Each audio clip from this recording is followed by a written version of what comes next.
ओम नमः शिवाय शिवजी सदा सहाय। ओम नमः शिवाय शिवजी सदा सहाय। अध्याय 7 श्रोताओं द्वारा पालन किए जाने वाले नियम। सूत जी बोले, शौनक, शिव पुराण सुनने का व्रत लेने वाले पुरुषों के लिए जो नियम है उसे भक्ति पूर्वक सुनो। शिव पुराण की पुण्यमयी कथा नियम पूर्वक सुनने से बिना किसी विघ्न बाधा के उत्तम फल की प्राप्ति होती है। दीक्षा रहित मनुष्य को कथा सुनने का अधिकार नहीं है, अतः पहले वक्ता से दीक्षा ग्रहण करनी चाहिए।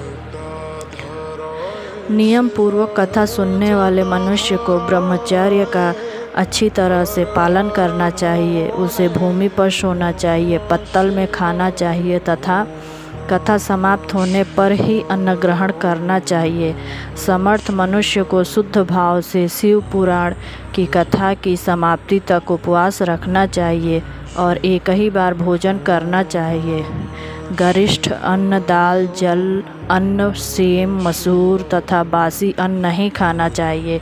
जिसने कथा का व्रत ले रखा हो उसे प्याज, लहसुन, हींग, गाजर, मादक वस्तु तथा आमिष कही जाने वाली वस्तुओं को त्याग देना चाहिए।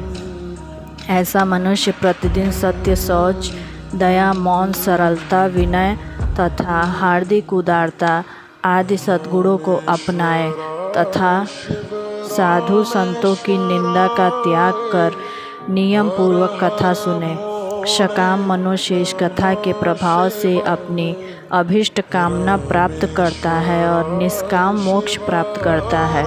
सभी स्त्री पुरुष को विधि विधान से शिव पुराण की उत्तम कथा को सुनना चाहिए। महर्षि, शिव पुराण की समाप्ति पर श्रोताओं को भक्ति पूर्वक भगवान शिव की पूजा की तरह पुराण पुस्तक की भी पूजा करनी चाहिए तथा इसके पश्चात विधि पूर्वक वक्ता का भी पूजन करना चाहिए। पुस्तक को रखने के लिए नया और सुंदर बस्ता बनाएं। पुस्तक व वक्ता की पूजा के उपरांत वक्ता की सहायता हेतु बुलाए गए पंडित का भी सत्कार करना चाहिए। कथा में पधारे अन्य ब्राह्मणों को भी अन्न धन का दान दें।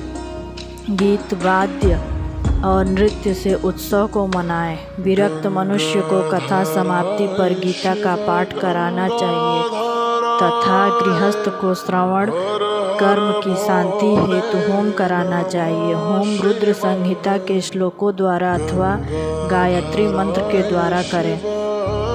यदि हवन करने में असमर्थ हो तो भक्ति पूर्वक शिव सहस्त्र नाम का पाठ करें। कथा श्रवण संबंधी व्रत की पूर्णता के लिए शहद से बनी खीर का भोजन 11 ब्राह्मणों को कराकर उन्हें दक्षिणा दें।